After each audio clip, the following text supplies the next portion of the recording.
Terrestrial radio transmission accomplishes us every day during numerous activities. Whether we are traveling to work or during vacations, we like to stay informed about, example, traffic and weather conditions. We also like to listen to music during everyday routines or just to relax ourselves. The market offers numerous radio receivers compatible with analog FM, digital DAB, internet streaming services, not to mention numerous wireless interfaces like Bluetooth that enable us to connect headsets and other accessories. However, most people are interested and focused on particularly mobile portable devices, just like the smartphone. Almost every device operating on Android or iOS has a built-in chipset responsible for processing analog radio signals. Therefore, it is quite intriguing why manufacturers do not offer compatibility with a variety of digital terrestrial services.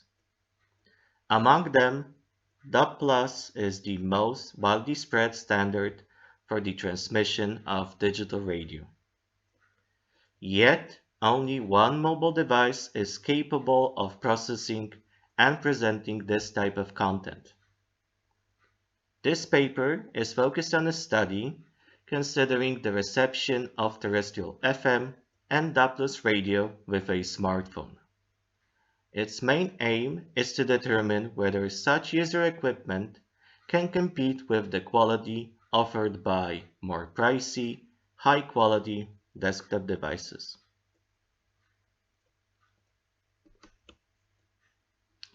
Currently, we see an increasing consumption of audio content. Indisputably, however, this is all realized via the Internet Protocol. The future of broadcast radio rests on the way in which it addresses various challenges and opportunities offered by its use of new technologies and multiple platforms. Public service broadcasting provides high-quality news, educational content, cultural enrichment, and entertainment as free public goods with as broad a public reach as possible. It also fills critical gaps in the media ecosystem. In the current digital environment, the ability to reach audiences is increasing. Nowadays, concepts such as speed, mobility, screen, connectivity, and interaction are rapidly finding application in digital media environments. Many new media production areas with technology referenced have emerged. One of these new areas are digital radios, with the traditional analog broadcasting being replaced by digital over time. It has become much more efficient to deliver content in the virtual environment. From now on, broadcasts do not have to be longer a media tool that is only listened to, but also a communication environment that can be watched and interacted with. Thanks to web technology that transforms the radio into a watchable platform, it is seen that the content reaches the listener and the audience through the screen itself. For this reason, it can be said that the area of influence of radio has expanded, and radio broadcasting has taken a much more active position in the media sector.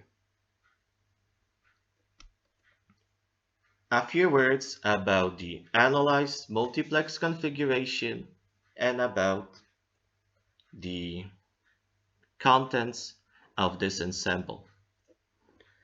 As you can see, the tested Doppler ensemble consisted of 9 services transmitting audio content. bit rates ranging from 64 to 128 kilobits per second.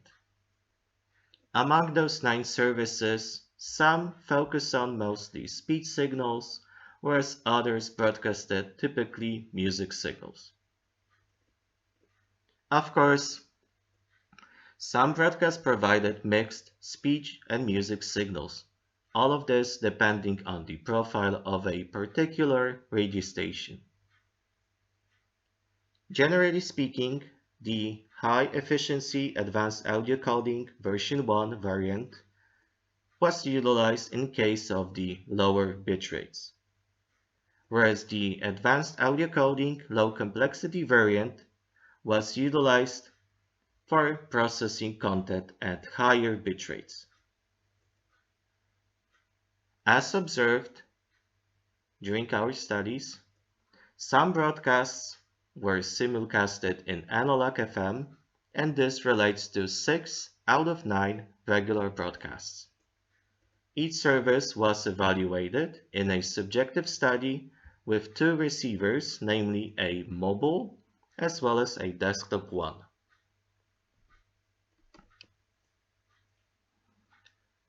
The first tested devices was a mobile user equipment that is a smartphone, the LG Stylus 2, which quite surprisingly is still the only smartphone with Doppler reception compatibility available on the market.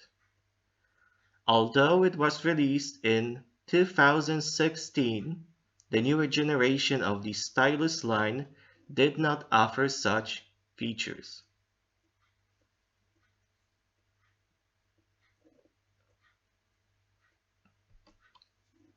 The second device was a desktop radio receiver that is Technisat Digital Radio 350.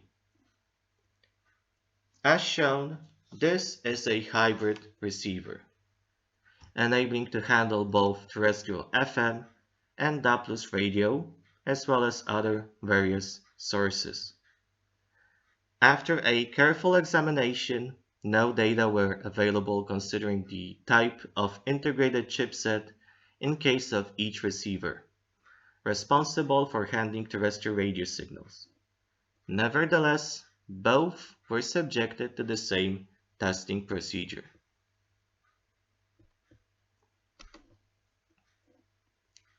The tests were carried out in turns, one participant after another, according to ITU's recommendations. The group of listeners involved 30 individuals aged between 20 to 25 years old.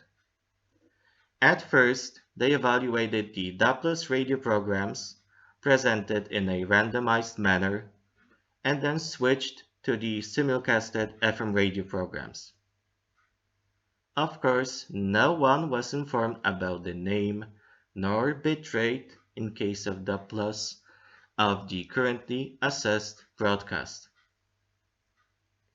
Each Doppler and FM program was presented over a period of approximately 20 seconds, separated by a 5-second interval necessary to write down the scores.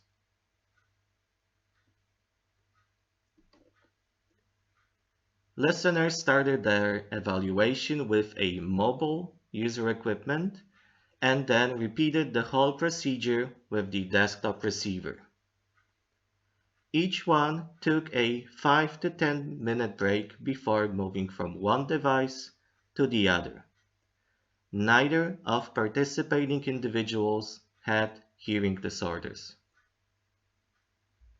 The evaluation took place in an indoor environment with both devices set to fixed locations next to each other.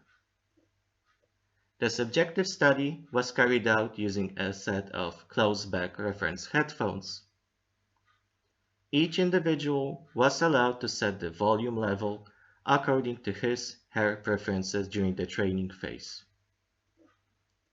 Those tests were performed over a period of 1 single week.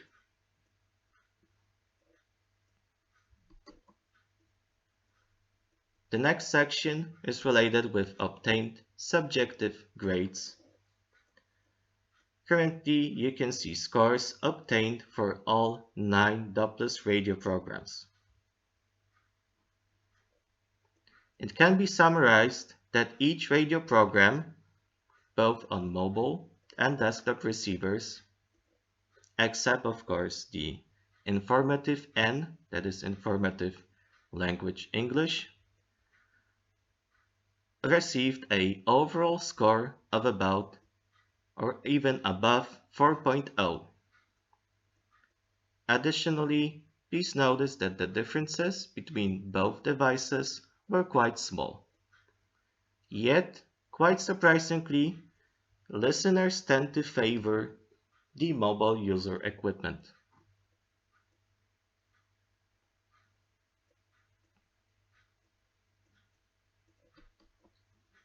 Next, let's move on to results considering the reception quality of analog FM radio.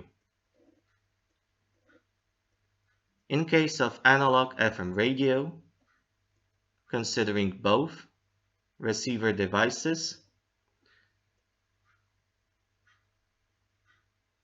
except for the informative PL, that is informative Polish, the desktop device proved to be superior over the smartphone. As you can see, scores in the most grade were simply higher. Additionally, in case of analog radio, some programs received a score lower than 4.0, that is between acceptable and good quality. This experiment also shows a clear advantage of the digital standard over the analog.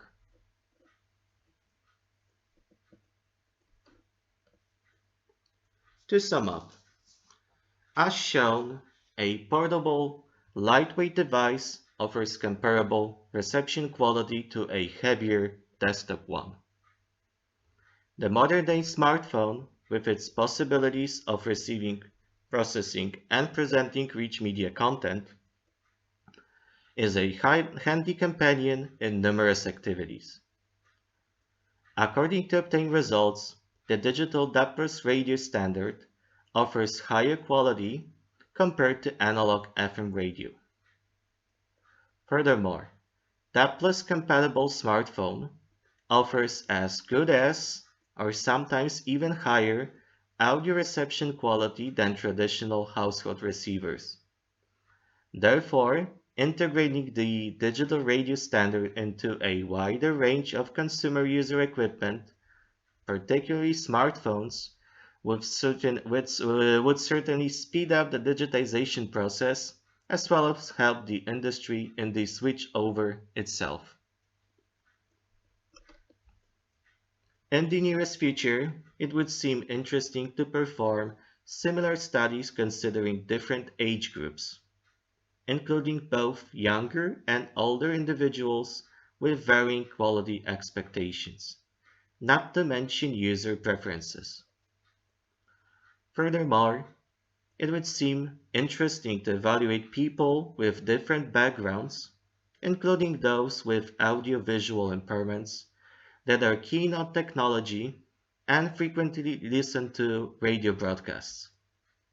Another aspect would be the design of the user interface itself, regardless whether talking about a physical receiver or just a mobile application.